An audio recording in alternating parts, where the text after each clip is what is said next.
La historia nos pertenece, nos otorga elementos para comprender el presente y, por lo tanto, actuar conscientemente en él. Interruptus. Escucha y comparte con nosotros la idea de que el pasado constituye lo que somos y lo que seremos en el futuro. Interruptus. Hacer época no es intervenir pasivamente en la cronología, es interrumpir el momento. Interruptus. Pasado es presente.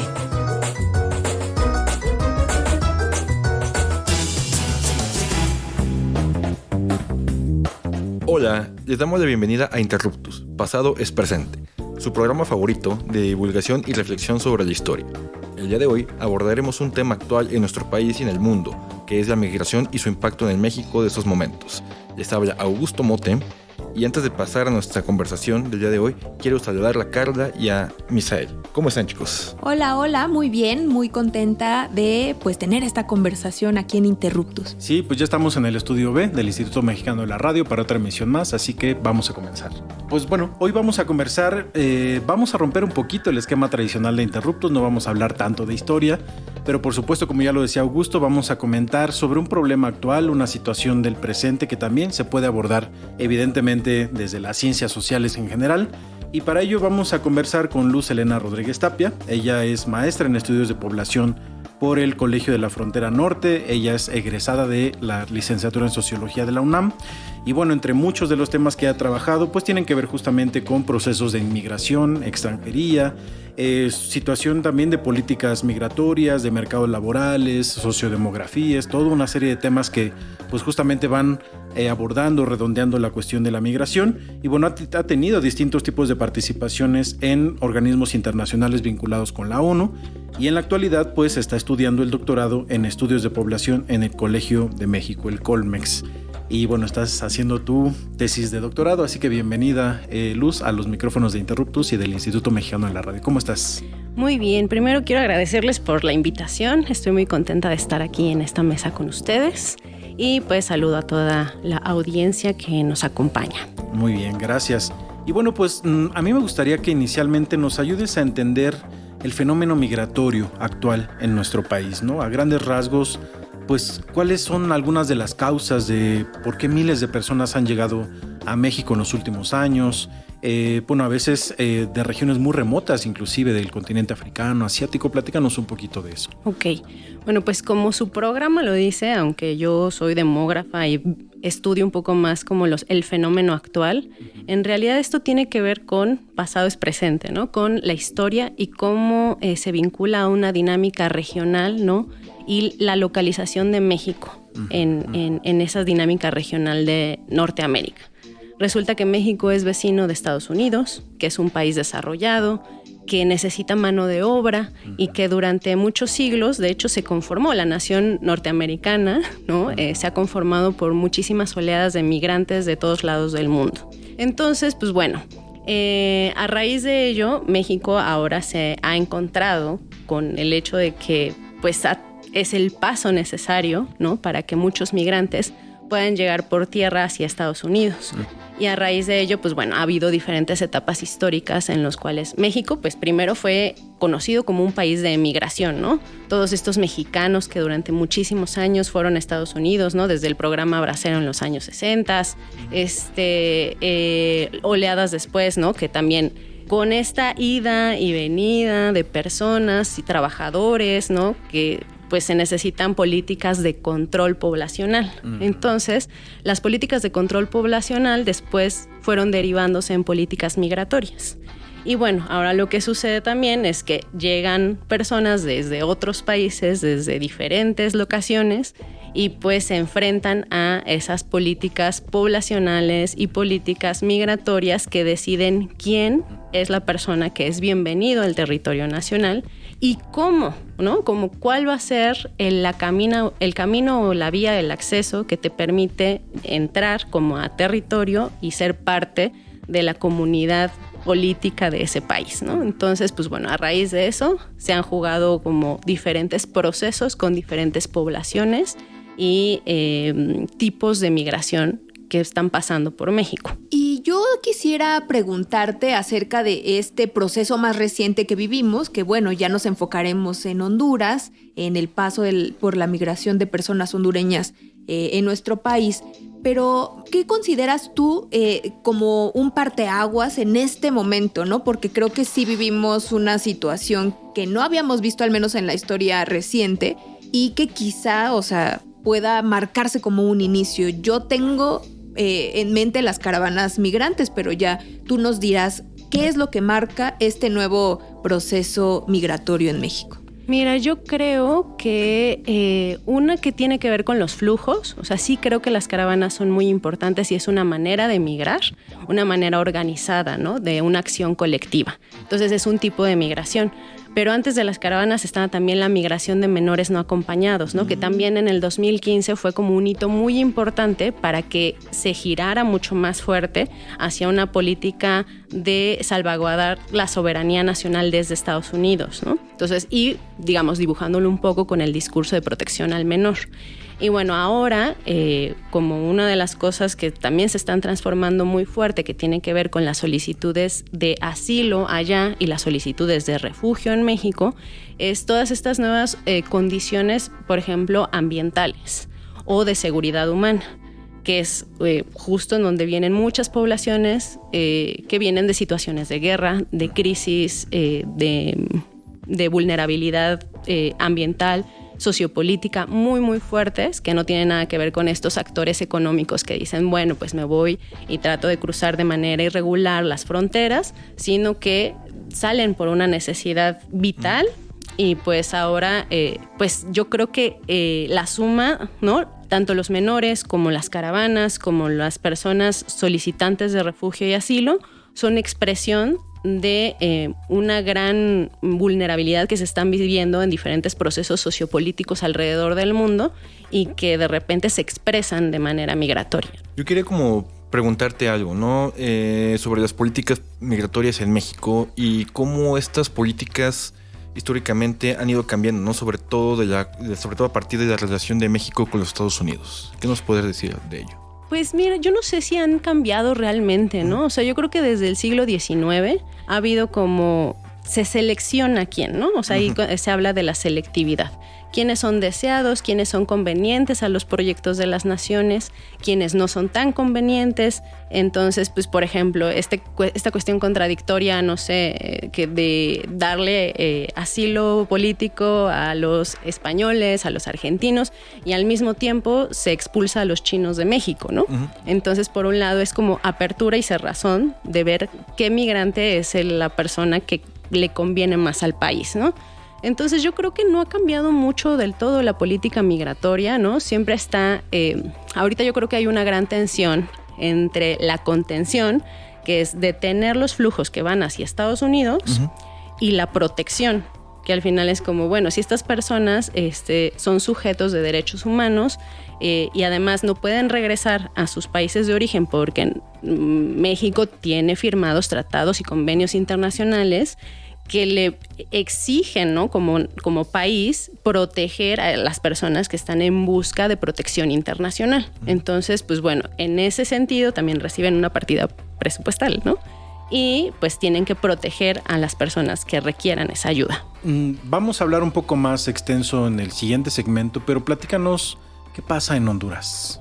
Específicamente, ¿qué tiene esa región que hace que la migración inicie? Honduras en realidad empieza su emigración desde los años 90. Es una migración muy reciente y tiene que ver con el huracán Mitch. Es una de las primeras flujos migratorios que ya tienen un sello, ¿no? Un antecedente de vulnerabilidad ambiental. Y pues las personas salen porque pues, es una de las naciones también de las más pobres a nivel en Centroamérica. Entonces, pues bueno, el territorio cambió, se dañaron muchos aspectos productivos en ese país y pues la gente salió directamente a Estados Unidos a solicitar el asilo. Y después, pues viene toda la parte más cruenta, que es el desarrollo de las pandillas y los procesos de inseguridad humana, que hace que la tasa de homicidios sea de las más elevadas también en Centroamérica que la cultura de la extorsión esté pues en boga constantemente, ¿no? Se extorsionan las personas para que cuando salen a trabajar o cuando van en los camiones y llegan y bueno, ¿a dónde van? Me van a dar esto porque si no, no pasas al territorio de la otra pandilla.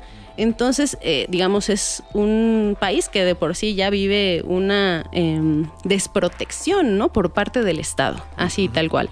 Que bueno, ahora quién sabe qué pasará con la nueva presidenta electa, ¿no? O sea, que aunque discursivamente ha tratado de cambiar y de ver el tema migratorio que todo el tiempo había sido vuelto de lado, ¿no? Porque pues los temas eran otros. El expresidente ahorita está en Estados Unidos en la cárcel por cuestiones de narcotráfico. Entonces, pues, quién sabe cómo vaya a cambiar esa situación, pero pues bueno, ese es el contexto general de Honduras. Y bueno, tiene que ver un poco con la repatriación de los mismos integrantes de las pandillas que se forman en Estados Unidos, ¿no? Entonces, es toda esta vinculación que viene pues desde los 80s más o menos y que empieza a impactar, además de lo medioambiental, que yo en lo personal no lo tenía en el radar, cómo es que lo ambiental empieza a impactar justamente en los fenómenos migratorios. Además de cuestiones pues, que tienen que ver directamente con seguridad, con cuestiones de crimen organizado, etcétera, etcétera, etcétera, ¿no? Bueno, de eso vamos a platicar un poco más regresando en el siguiente segmento. Estamos conversando con Luz Helena Rodríguez sobre la migración hondureña en México y el estancamiento de esta misma población en el norte de nuestro país. Recuerden que nos pueden escribir a las redes sociales de Radio Ciudadana, también a nuestras redes sociales en Interruptus Radio. Nos encuentran en todas las plataformas digitales. Y recuerden que si quieren escuchar nuestros programas anteriores, lo pueden hacer en imer.mx/programas. Volvemos en unos minutos. No se vayan.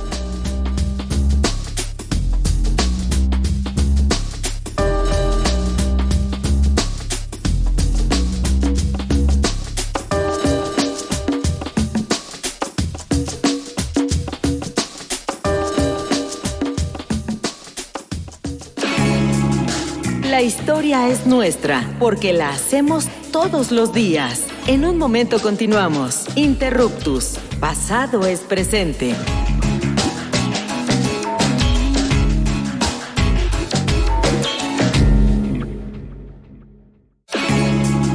No somos los mejores del mundo, pero sí los mejores del rumbo. Continuamos en Interruptus, conocimiento histórico para que no te tuerza la policía intelectual.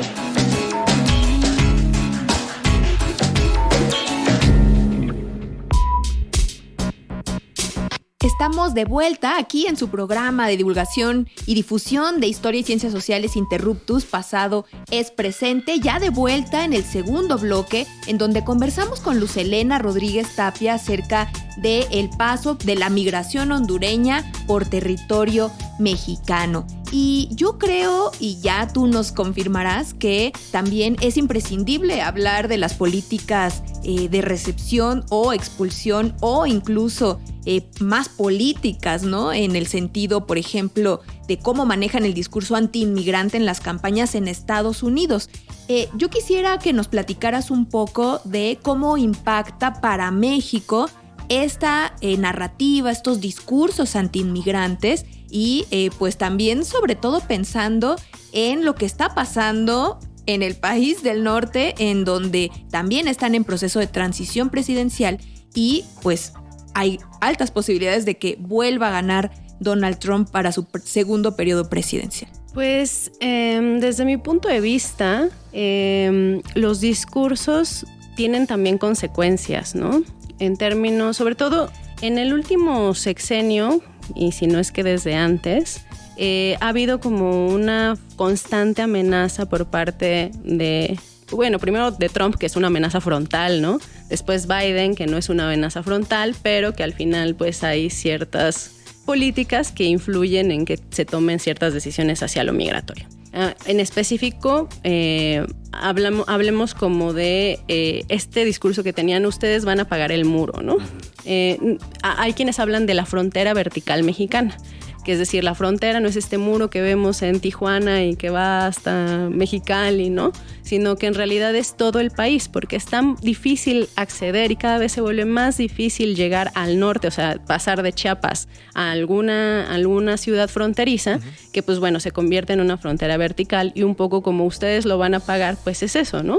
Si tú no haces lo suficiente para detener, contener los flujos migratorios, yo te voy a castigar desde la parte arancelaria. Entonces, cuando inició el sexenio de López Obrador, hubo muchísima atención al respecto, ¿no? Incluso en algún momento varios analistas criticaban como el papel de la Cancillería, ¿no? De por qué ahora el canciller pues es quien hace la política migratoria y qué está pasando, ¿no? Con la unidad de política migratoria, las otras partes de Segov. Entonces, pues es muy fuerte la presión a veces de Estados Unidos, que por eso se habla de esa cuestión entre contener y proteger, ¿no? Porque por un lado es como, uy, me están obligando a que no pasen más, a que bajen los flujos migratorios en la zona norte, y yo también tengo que deportar, pero también tengo que cuidar, ¿no? Que las personas, si van a pedir asilo, pues lo hagan ahora que se instauró el CBP One, que es la nueva manera de pedir asilo a través de una aplicación por vía telefónica, pues ya las personas no pueden llegar a Estados Unidos, se tienen que quedar en el lugar en el que están haciendo el trámite del CBP One. Y pues mientras están a la espera, que puede tardar de 1 a 6, 7 meses en que les den una cita para ir a la frontera norte de México, pues esas personas se tienen que integrar de alguna manera en México. Esas personas tienen que comer, tienen hijos, vienen en familias, ya no migran las personas, hombres. ¿No? Sí, totalmente, para poder subsistir y hacer algo. Los niños pierden años escolares y es parte de sus derechos recibir educación, por ejemplo, aunque se encuentren en condición irregular, que normalmente si piden el asilo o el refugio en México, pues se les da, ¿no? El permiso, una residencia temporal. Es prácticamente no todo un martirio de los migrantes, ¿no? Desde que entran a México, como bien lo mencionas, ¿no? Una frontera pues que prácticamente parece inalcanzable, ¿no? Sobre todo pasar a Estados Unidos. Y una vez que los migrantes entran a Estados Unidos, ¿qué pasa, no? Con la vida de los migrantes allá, ¿no? ¿Cómo se integran, por ejemplo, en el caso de los hondureños, a la comunidad o a los Estados Unidos? Bueno, pues en el caso de los hondureños, ellos suelen, han entrado casi siempre con el TPS, que es el estatus de protección temporal, que es una figura que, como su nombre lo dice, es temporal, entonces no te da como puntos para que saques la residencia legal. Entonces hay estudios que justo dicen como cuáles son los diferenciales de quienes tienen un estatus documentado con residencia ya legal, ¿no? Legalizada, versus quienes no están en un temporal. Y pues bueno, sus desventajas sociales, económicas son muy elevadas, ¿no? Incluso el TPS a muchas personas no les ha alcanzado lo suficiente como para quedarse en Estados Unidos. Se han armado pues también grupos criminales en Estados Unidos que, como en la sección pasada hablaba Misael, en efectivo en algún momento pues los devuelven a Honduras y entonces esos grupos organizados se reorganizan ahora ya como deportados y pues bueno, es a veces como una espiral completo, ¿no? Entonces hay muchos retos en cuestiones de integración. Por supuesto hay quienes se integran, ¿no? Y hay asociaciones de migrantes que también luchan todo el día por estar dentro del lobbying político para decir, bueno, necesitamos otro tipo de política para nosotros, venimos a trabajar, queremos cambiar esto, qué onda con los Dreamers, si vamos a poder seguir estudiando en las universidades, queremos ser profesionistas, ¿no? También no todo es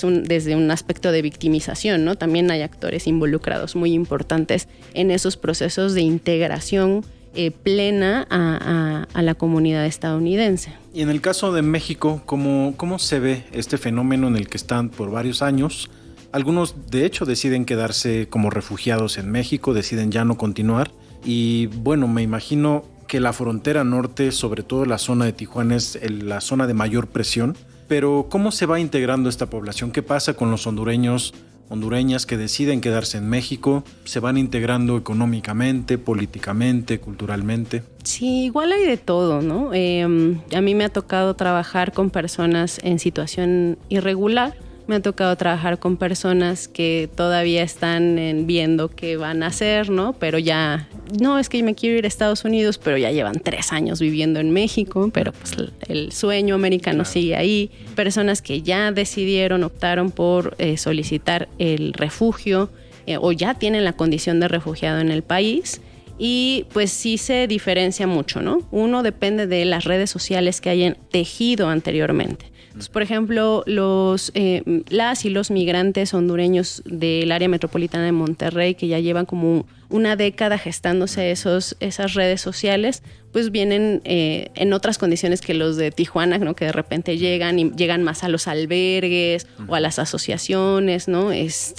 En una cuestión de mayor desprotección, y quizás los del área metropolitana de Monterrey, pues ya hay quienes, no, pues tengo mi amigo el salvadoreño u otros acá que me dejaron en la casa, ya van y dicen, no, es que me dijeron que en tal fábrica sí me contrataban o que en la lavandería sí me contrataban, entonces yo ya fui.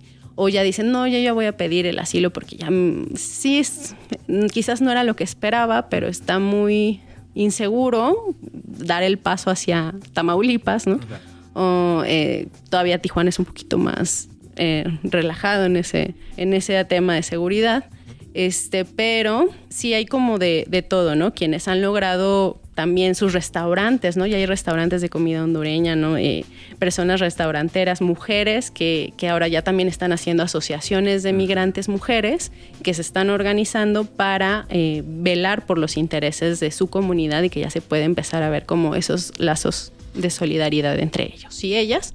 Y pues una cosa muy importante pues son los matrimonios, ¿no? Hay gente que ya mexicanos que se están casando con hondureñas, o hondureños que se casan con mexicanos, o que tienen, o sea, están tal espera hacia Estados Unidos que pues tienen hijos en México, y ya también pueden ser un motivo de arraigarse un poquito más, aunque siga latente el proyecto original de querer probar suerte en Estados Unidos, porque es algo muy fuerte en la cultura de las últimas 3 décadas en Honduras, ¿no? De quiero ganar en dólares y quiero saber si lo puedo lograr, ¿no? Entonces, pero la integración en México pues tiene muchas aristas, ¿no? Lo que sí es que hay muchos casos de extrema vulnerabilidad también, ¿no? Con historias muy cruentas de su tránsito. Y pues bueno, poco a poco van logrando insertarse en el mercado laboral, aunque en su mayoría es en el sector informal, que también tiene pues sus bemoles, ¿no? Luz Helena, ya estamos por cerrar el segundo bloque de Interruptus, y yo quisiera que pues ya yendo hacia una conclusión, hacia una reflexión final, pues nos hablaras un poco acerca del fenómeno que implica para las personas mexicanas la recepción de tanta población migrante, que creo que sí, al menos en la Ciudad de México, es algo que observamos con mucha mayor recurrencia, de forma mucho más visible, y con estos incluso casos, ¿no? Que existen, que sabemos de xenofobia, que creo que pues es importante un poco pensarlos, ¿no? ¿Qué podrías decirnos para concluir? Yo creo que al final del día es parte también como de la diversidad cultural, ¿no? Nuevas poblaciones van llegando y han llegado históricamente también al país, y cada una de ellas tiene cosas para dar, tanto económica, ¿no? Porque se habla, no, es que este imaginario que hay de que el migrante le quita el trabajo a las personas, hay una invasión de personas, y pues estadísticamente no es tan comprobable, ¿no? O sea, por ejemplo, todavía la inmigración, al menos en el censo 2020, no era ni el 1% de la población, ¿no? De personas inmigrantes extranjeras, y de ese todavía ni 1%, o sea, una gran mayoría eran nacidos en Estados Unidos, que son las personas deportadas que traían a sus hijos, ¿no? Entonces, que pues, son mexicanos. Entonces, pues justo recordar también un poco como los procesos que nos anteceden, como los mexicanos estuvimos en Estados Unidos. Lo más seguro es que alguno de nuestros tíos, papás, abuelos haya estado en algún momento en ese país. Y pues bueno, también estas poblaciones tienen cosas que ofrecer, ¿no? Así es. Bueno, pues muchísimas gracias. Hemos llegado al final de esta emisión. Luz Helena, pues te quiero agradecer por esta presencia, porque hayas estado acá en los micrófonos de Interruptus Radio y de Radio Ciudadana, y espero que en otro momento podamos contar con tu presencia por acá. No, muchísimas gracias a ustedes, y aquí estoy a la orden. Muy bien, y bueno, también queremos agradecer al Instituto Mexicano de la Radio por este espacio que es público, y en particular a Julio Aguilar en los controles técnicos, y a nuestro productor Hernán Nájera. Les invitamos a que escuchen las otras emisiones en imer.mx/programas y que nos sigan en redes sociales y que escriban a las redes sociales de Radio Ciudadana. Carla, Augusto, nos vemos, que estén muy bien. Hasta luego. Hasta luego. Adiós. Bye.